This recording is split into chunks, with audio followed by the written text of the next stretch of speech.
జగపతి బాబు గారు, good morning. All the very best team అంతటికి కూడా. Thank you.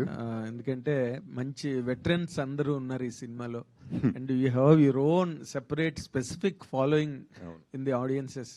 అండ్ ఇంత మంచి కాంబినేషన్, మంచి హిట్ అయితే అందరినీ ముసలాళ్ళు అన్నాడు చూట.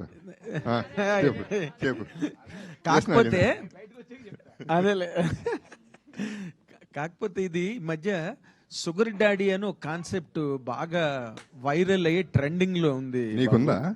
నాకు కాదు బాబు, నువ్వు అదే అలాంటి షేడ్స్ కనిపిస్తున్నాయి సినిమాలోని. అంటే దాన్ని ఫాలో అయ్యారా? అలాగే ఫీల్ అవ్వు. బాగుంది, అలాగే ఫీల్ అవుతాం అందరం. కాదా? అలాగే మా షుగర్ డాడీ అది కాదా? ఇంకేం యూ కెన్ ఆన్సర్. కాదా? సినిమా చూస్తే యూ కెన్ జస్టిస్ ఇన్ని మాట్లాడారు, అదొక్క మాట చెప్పడానిక? అందులోనే ఉంది అంతా, అందుకని అందులోనే ఉంది అందులో ఉంది అంతా.